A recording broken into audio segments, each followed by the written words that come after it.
Episode 7, Sectionals.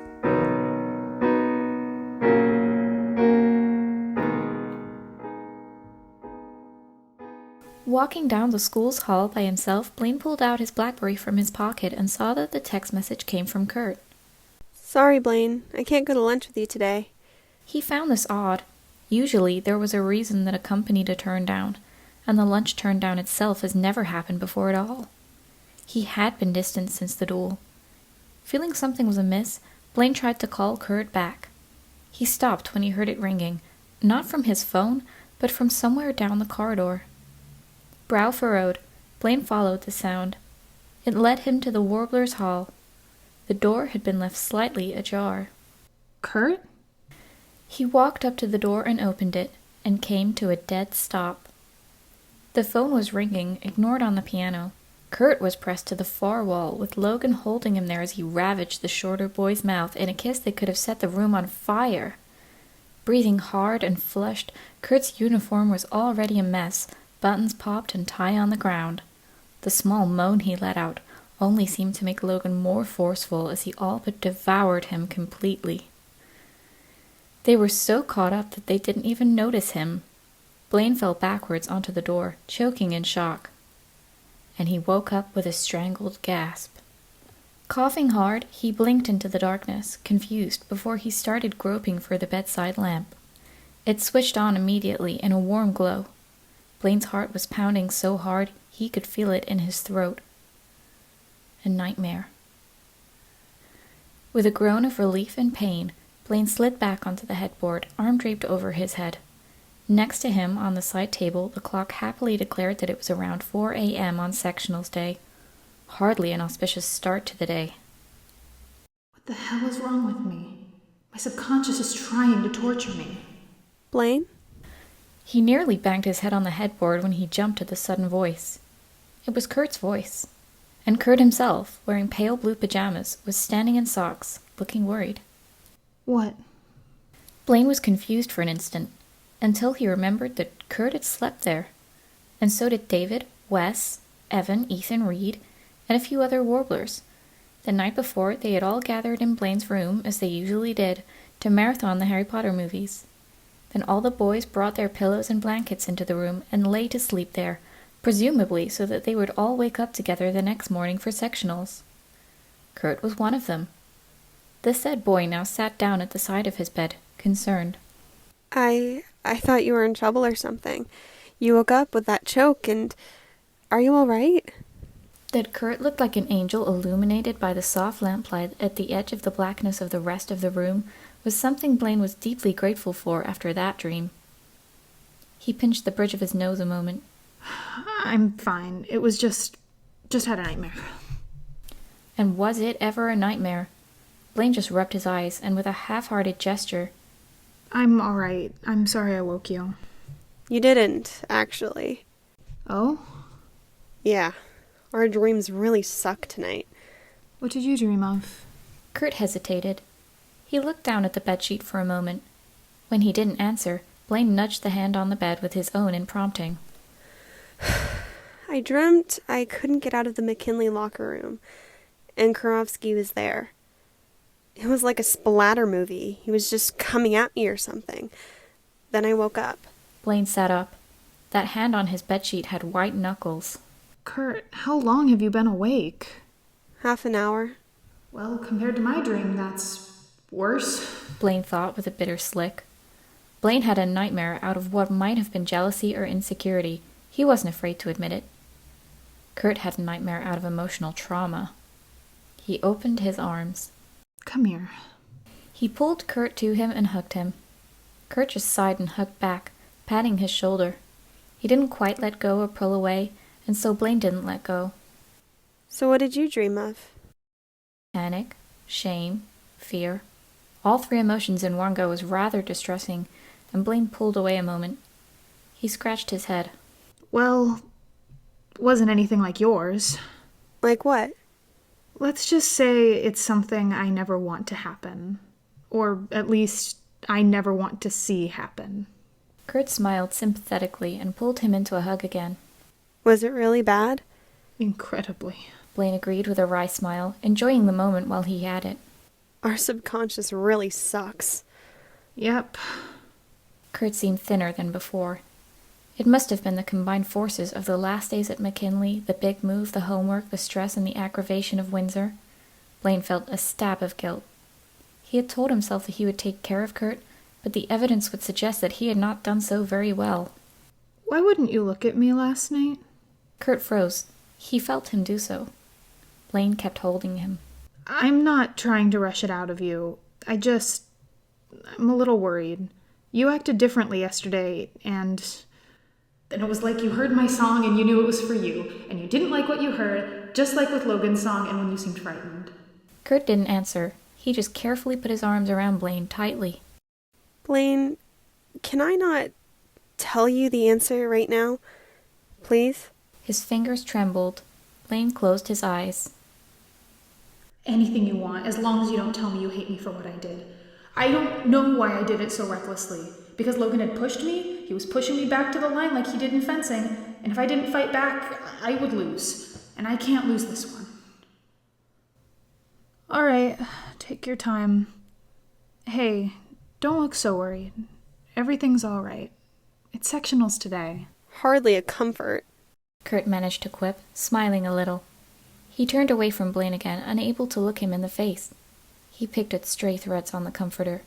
Why was it that after the duel he could still look up at Logan in spite of the song? Why was there a double standard that froze him in its tracks when it was Blaine? Because you love Blaine but you don't love Logan? Maybe Kurt had held Blaine's hand during Logan's song because he was afraid of what he would feel if he let Logan in. He had to have something for Logan, that was sure. All those advances were open that only an utter moron would not notice. And while it was incredibly flattering and did in some guilty, distant way made him feel good, he had fled from it, because Logan, for all his points and flaws, was simply just not the one he wanted. Blaine never advanced like that before. He was always on the defensive. He would do little things like hugs, nudges, and if at any time he was frightened, he was able to hold his hand to calm himself. He was the protector, and that was obvious. From where he stood, Blaine really did make it seem as though he was purely meant for that capacity. That duel performance was the tiny key on the glass table.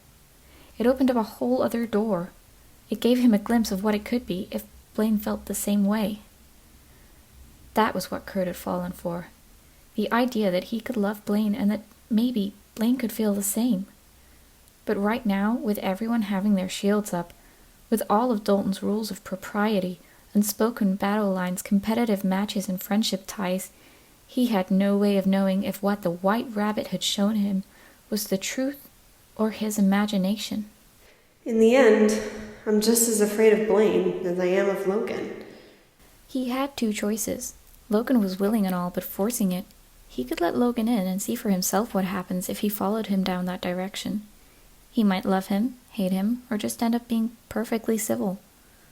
Or he could stay following Blaine, the one who first showed him the way, and pray not to end up losing his head and heart to him while he tries to find out if what was between them was a dream or reality. With everything standing at the very edge of platonic, it was a risk he had to be willing to take. What do you do when the person you run to with your problems is one of your problems? Stop running. Both Blaine and Kurt looked up in surprise. Dwight was not a warbler, but he insisted on being in the party to defend them against anything blood-sucking and venomous that might be attracted by a group of souls gathered conveniently in one room for them to victimize. Right now, Dwight was soundly asleep in an awkward position, draped over the beanbag chair, his body arching over it. He sniffled and rolled over, mumbling. Stop running. Walk by yourself and figure it out. What? Kurt stared. Dwight snored. He rolled over again and fell off the beanbag with a loud thud, but kept snoring. Blaine and Kurt looked at each other and then started to smile. Blaine laughed softly. He's got sleeping issues. I didn't want him to sleep here because I was afraid he would wake the boys. Kurt smiled at Dwight almost affectionately. Stop running, huh? Incidentally, that takes some courage, too.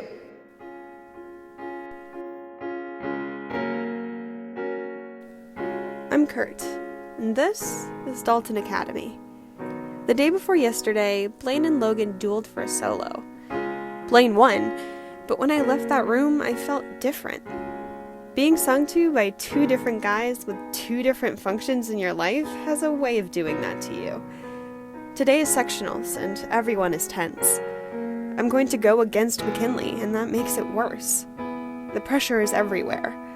I'd want the mayhem back instead, but it appears that it just took a different form.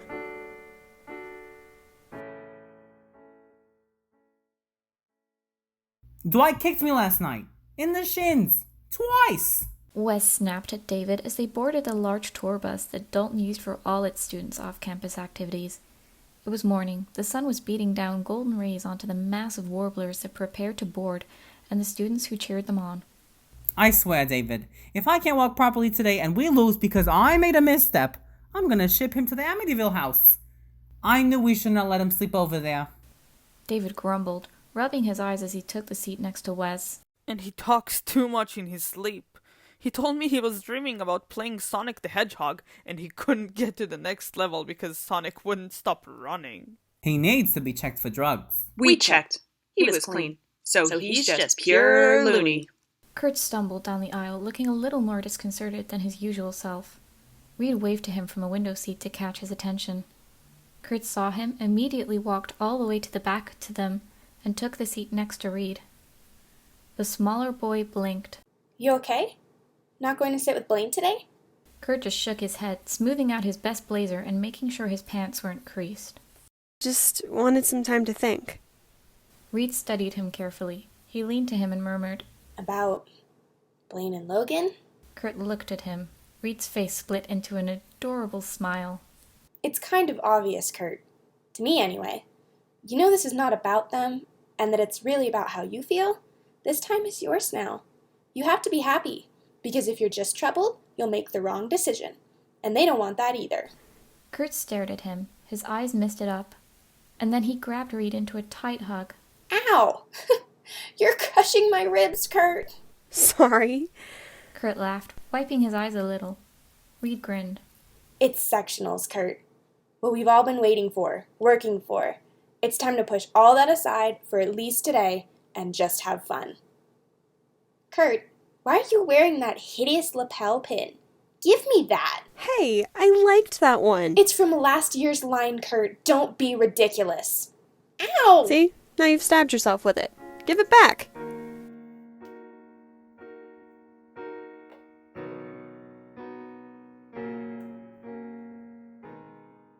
Blaine couldn't sit with his friends. He had to sit in front with Harvey, Medell, and Logan, the designated second soloist.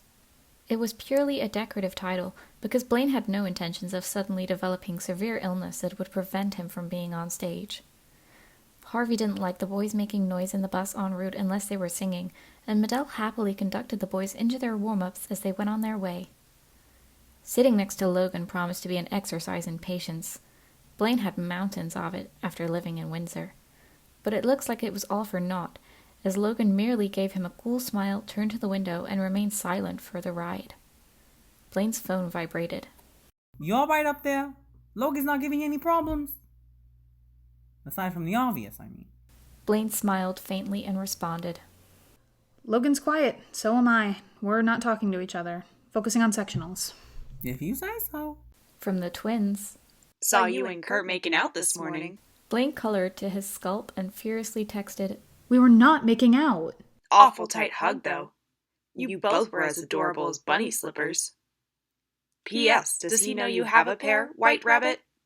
Blaine wished glares could be conveyed over text. If he suddenly finds out during this bus ride, I will use your comic book collection as Christmas kindling.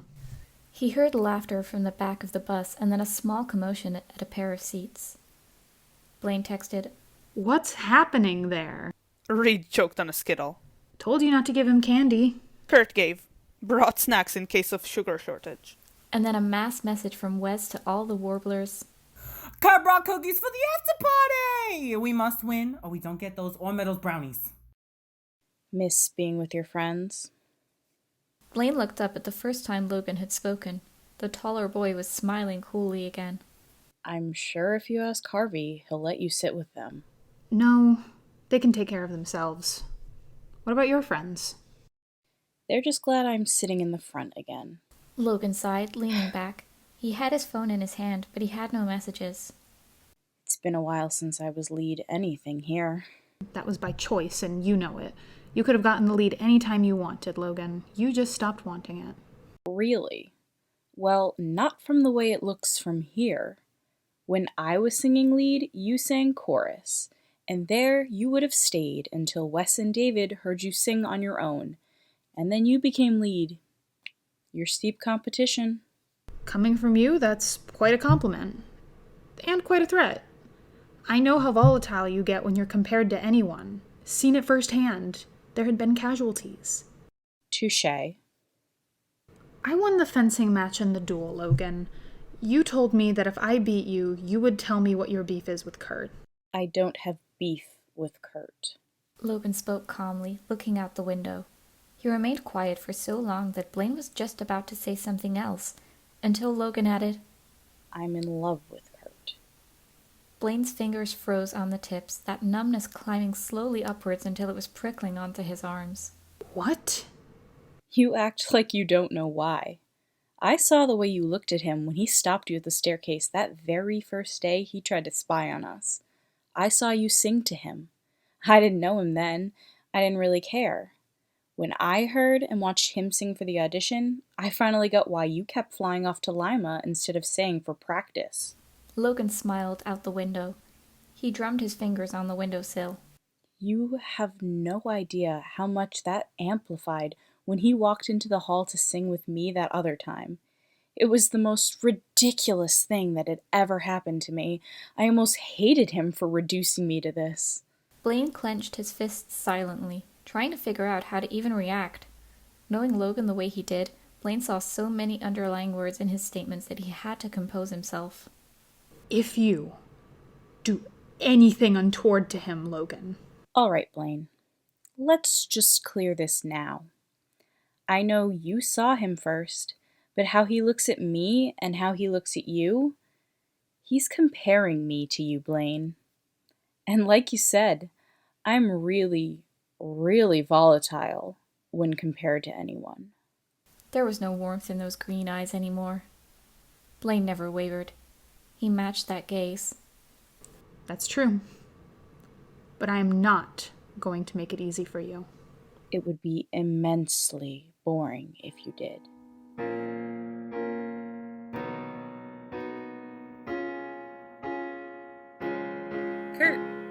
Kurt, finally. Mercedes came running up excitedly to him backstage and gave him a huge hug. Kurt laughed and hugged back warmly.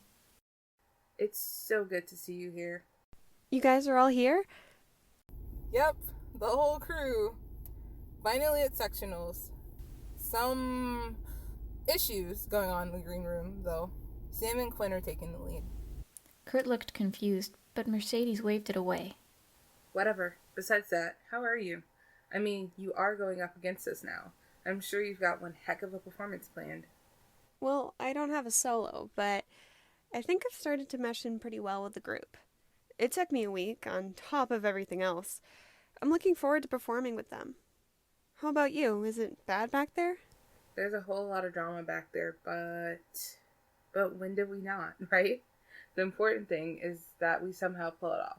We can't lose now, Kurt, especially with you on the other side.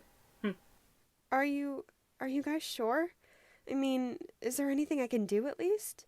I don't know, yell at someone? I'm getting pretty good at that, apparently. Considering what you've been telling me about your friends, I'm not surprised. Look, you just focus on your own group, okay? We got this. Kurt gave her a long, affectionate hug and smiled. I miss you guys, you know. We miss you too. Good luck. The Warbler smiled and waved goodbye as Mercedes hurried back to the New Directions green room. Kurt turned around and found Logan standing there with a smile. We were wondering where you'd gone to. I was just... It's fine. Don't look so worried. Everyone knows you came from that group, which makes us doubly interested in what they've brought to the table this time. We definitely got the better end of the bargain, though. They might not be all that much when it comes to skill if they got rid of your talent so easily. Kurt's cheeks flared with all the heat rising to his face. They did not get rid of me, all right? I left them. You don't even know anything about what happened. They didn't want me to leave.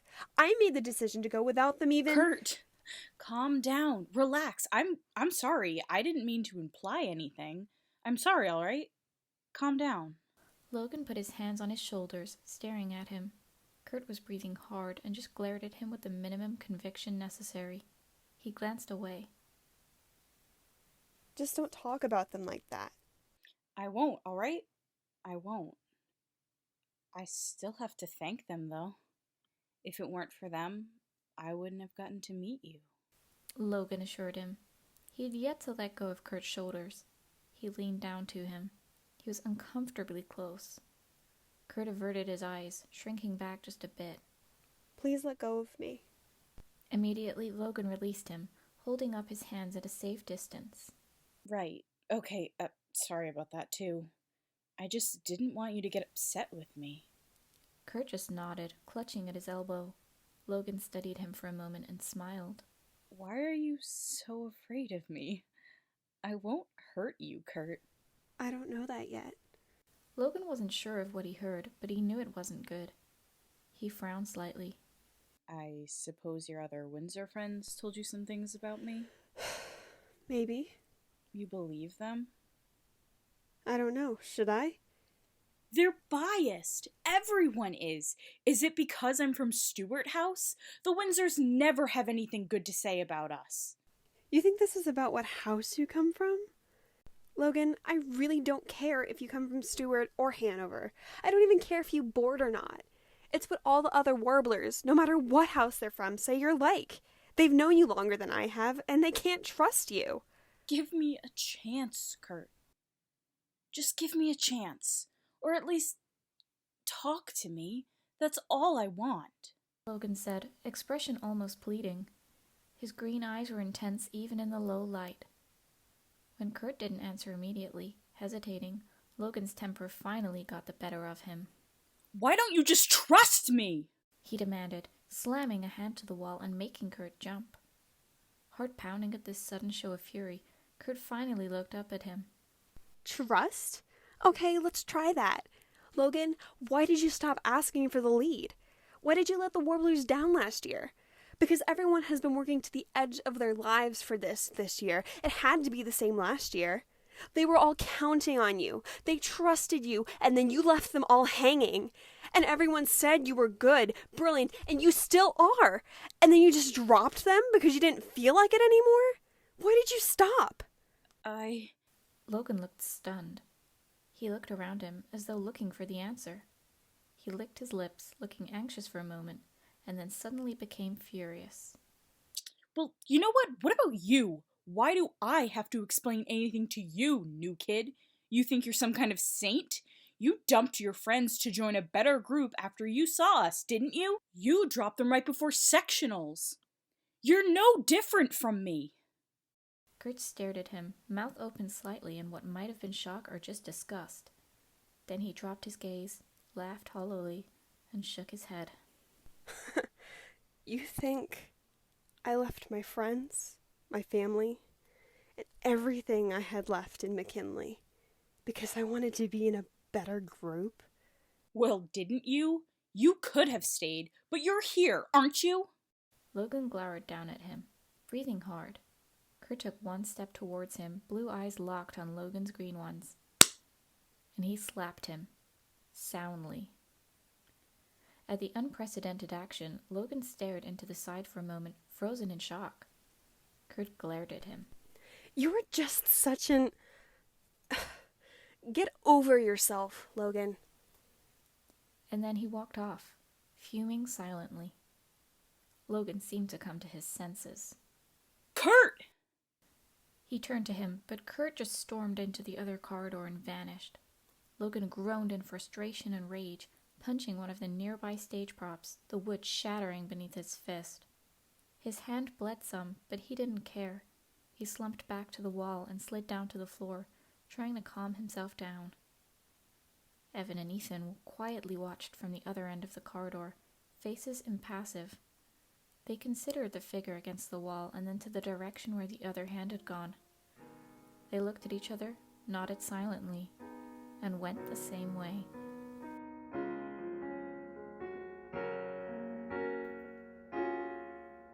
Greg knew something was wrong when he walked into the green room. The twins weren't talking, and that was always the bad sign. They just sat there, arms crossed and faces stony. Logan was standing at one side with the other Stuart warblers, one of which was helping bandage his knuckles. Kurt sat in silence, face white and eyes distant.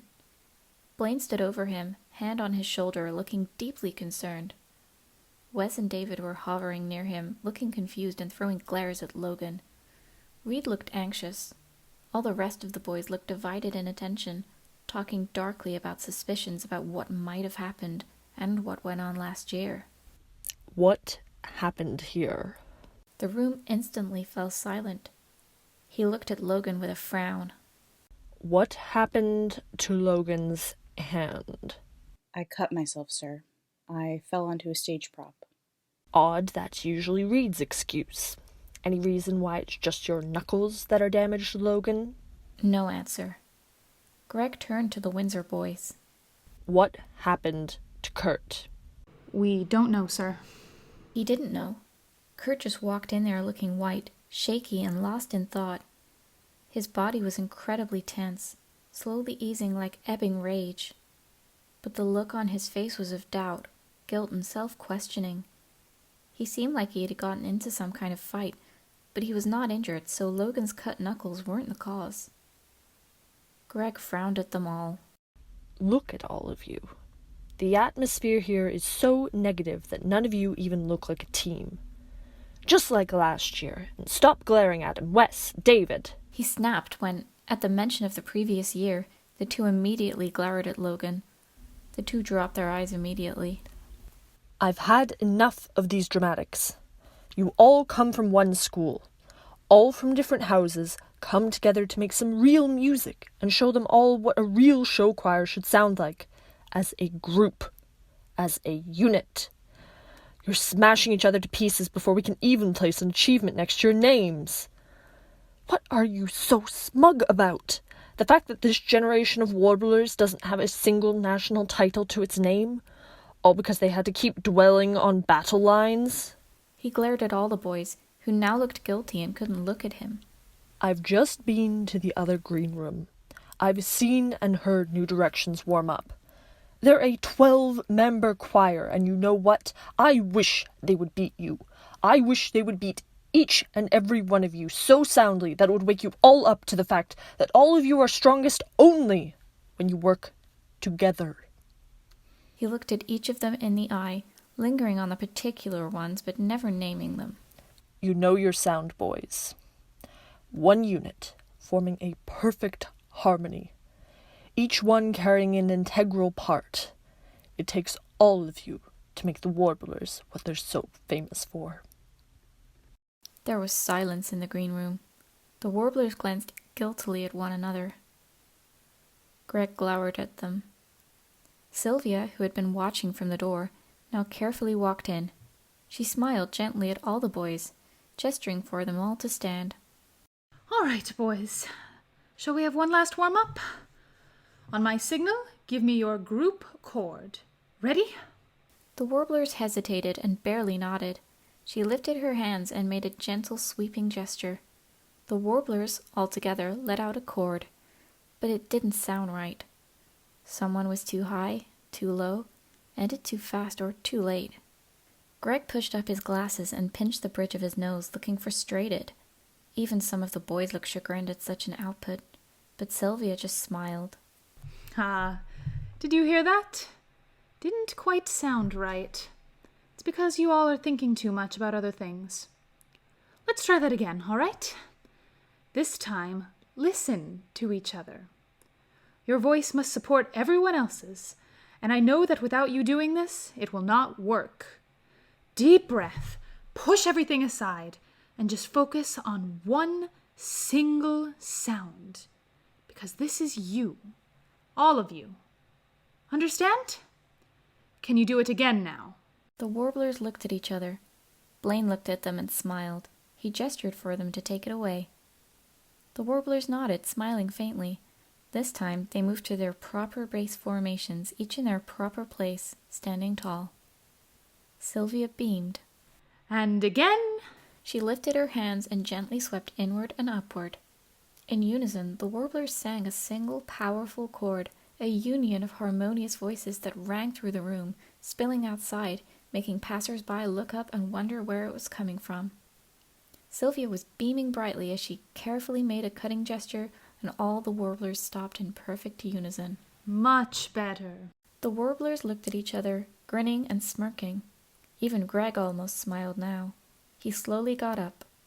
That sounded a bit better.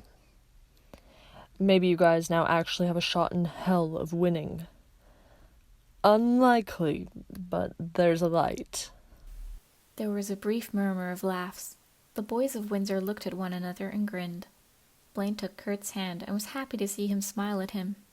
Even Logan smiled slightly at their director with a nod. One of the stagehands now arrived at the door. Mr. Harvey, Miss Meadow, we're about to begin. You may take place in the audience as the hipsters are going first.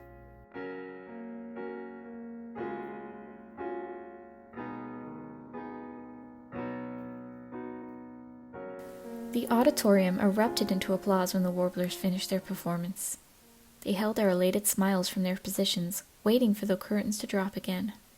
As soon as it fell, the entire group burst into cheers and applause, cuffing each other in relief and excitement. We did it! I can't believe it! We performed at Sectionals! Reed jumped up and down, and nearly fell off his position if one of the twins hadn't grabbed him before he fell. Wes and David were laughing, hugging and cuffing every warbler they could reach as they got off the steps, massing to the backstage. Kurt jumped down from his step and pushed his way to Blaine, giving him a quick hug as the other warblers swarmed him with praises. Blaine was surprised, but hugged back, laughing. You were great. Kurt grinned, flushed with adrenaline. Blaine beamed down at him, holding on to his waist. And you didn't even miss a step. I guess you're officially one of us now. You're a warbler, Kurt Hummel. How does it feel? Not bad at all. Come on. Let's go see what New Directions has packing. Blaine called to the other warblers as they rushed backstage. There was a chorus of agreement as they did so. Kurt smiled up at Blaine. Gonna help me support my friends? Of course. They gave us a standing ovation, after all. Besides, I want to see what style you had previously come from. Who knows, maybe Harvey would like that and let you get a bit of that in for the next performance. Make you feel more at home. Kurt turned red, pleased, and Blaine took his hand to lead him after the others. As Kurt followed, he caught Logan's eye, who was also being given friendly pats and cuffs as they hurried off. Kurt's smile dropped a fraction, and he just glanced away, following Blaine. Logan's gaze followed after him, but he just smiled a little to the other warblers who were congratulating him and each other. New Directions was in the middle of their performance, and already Kurt could see the warblers looking very interestedly up at them. They were grinning, studying their movements. They especially looked impressed with Mike and Brittany's wild dance moves, flipping and twirling all over the stage. Kurt had no idea that Santana would be singing the solo, and he felt proud of the Glee Club vixen's vocals as she gave it everything she had. And as he expected, if there had been any problems backstage, at this moment the Glee Club didn't look as though they had any. Each and every one of them came alive on stage. Even Lauren Zicey's didn't do too bad. Man, they're good. We're in trouble, aren't we? Singing flowers! The twins chirped happily from where they were devouring packs of snacks, going through a giant package of red vines. You used to do all this? I mean, it's not the normal show choir style, but man, you guys are amazing. Singing while dancing like that? Kurt had so much pride in his chest watching his friends that he felt as though he would explode. He might as well have. The moment Mike and Brittany made the final flip in their routine, Kurt leapt to his feet, applauding, joined the rest of the warblers and the audience cheering for the McKinley group. Blaine glanced to their director and smirked when he saw Greg nodding with a smile, impressed and clearly turning ideas in his head. Sylvia looked delighted to see such theatrics from the McKinley group, and clearly also thought that they were wonderful. They're good. Amazing. Now, let's just hope our boys manage to pull themselves to a win.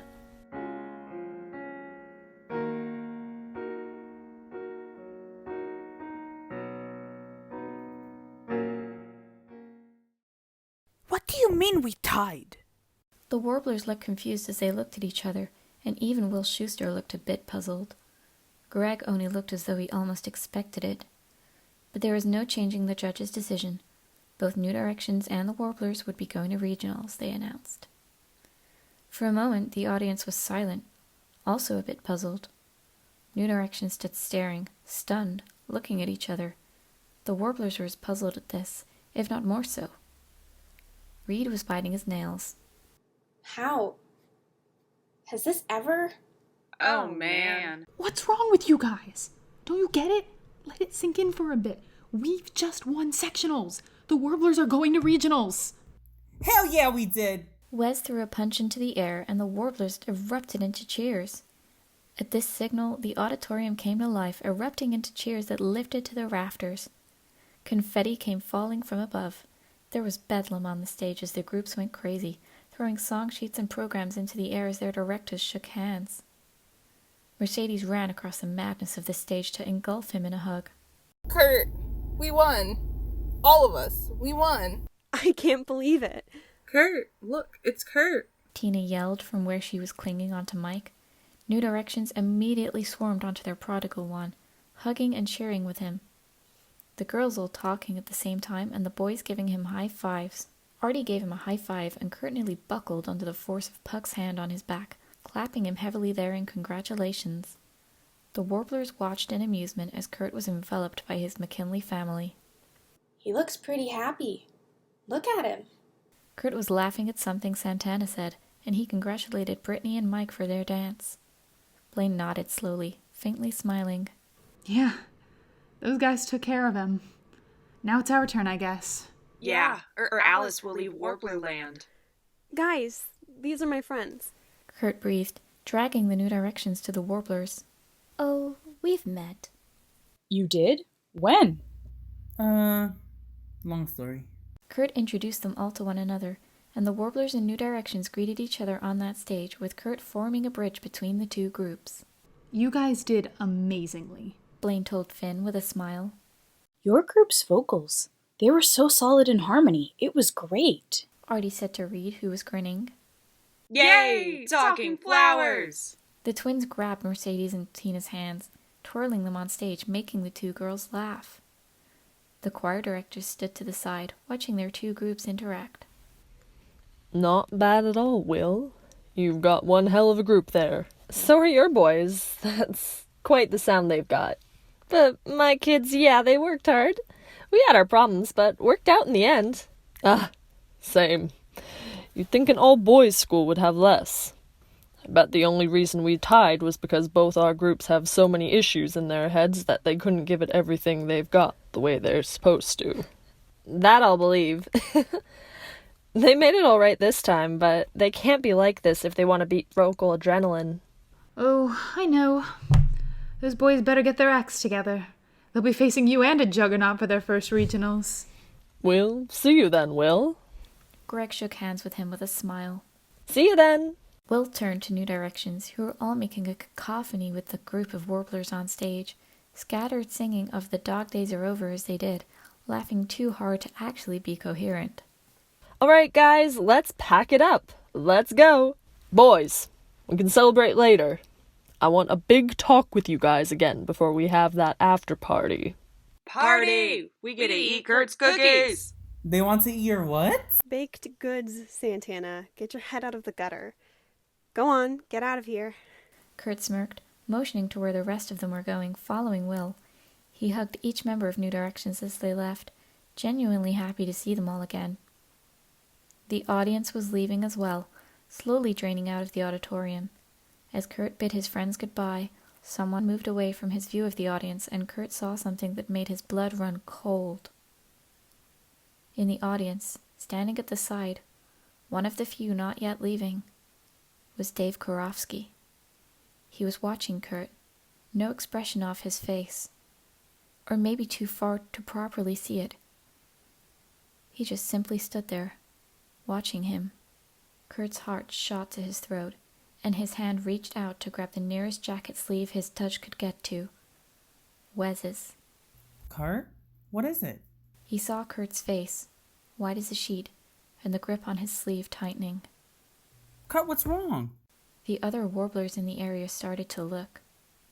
Blaine turned around and saw Kurt's expression, then to where he was staring. He was staring out to the boy in the jacket in the audience, now moving to exit, but never breaking eye contact with Kurt. Kurt, you're scaring me. What is it? Logan, who was nearby with other warblers, saw the commotion and frowned, looking to where Kurt was. He saw Karofsky and his brow furrowed a little, not understanding. Blaine took 2 strides and was next to the paralyzed boy in an instant. He grabbed his other hand. Kurt, don't look at him. Don't look at him. Look at me. Look at me, Kurt. He shook his arm. Shaking, Kurt turned terrified blue eyes at him, breath coming short, nodding shakily. Is that him? Is that the guy? The twins stood on either side of Kurt now, glaring at the boy in the crowd. The group of blue blazers stood protectively around Kurt, looking at Karofsky right back until he made it to the exit and vanished. Come on, don't let him get to you. You're safe now, remember? You're safe. It's okay. I nearly got him expelled. What if he... There are no what-ifs. Blaine snapped sternly, trying to get a rise out of him. It made Kurt look up. You're with us now, you understand? It's all right. You're safe. Kurt, heart pounding in his throat, looked at Blaine. He said he was going to kill me, Blaine. All the warblers now turned to Kurt. He said what? It was also the first time he had heard of it. Reed turned shock white. Wes and David were moving across the stage with fierce strides now, and the twins leapt forward and grabbed their arms. Whoa, hey, stop! Don't do it! Don't go there! Go there? That guy's been there and back. And he shows up here to see Kurt? Don't do this now. He's gone. He didn't do anything here. Come on. David shrugged free of Ethan's grasp, glaring at him. Why didn't you tell me this? All you told me was that he was shoving you and making fun of you and downright terrifying you, and the incident in the locker room, and now... That was it. That was it, wasn't it? That's the reason you left. He threatened to kill you. Blaine stared at him in shock. Kurt swallowed, lowering his eyes, calming a little. Yes, it was that. I nearly got him expelled for it, and the school board overturned it. He was coming back, and I had to leave. I couldn't tell you. I couldn't. He moved a hand through his hair, trying to compose himself. Reed put an arm around his friend comfortingly. Let's go. He's gone. You're okay. Let's go back to the green room and give you something to calm you down. He led him off stage. The rest of the warblers looked at each other darkly, but followed. Standing at the wings, Logan watched all this. He turned and walked away once they all disappeared.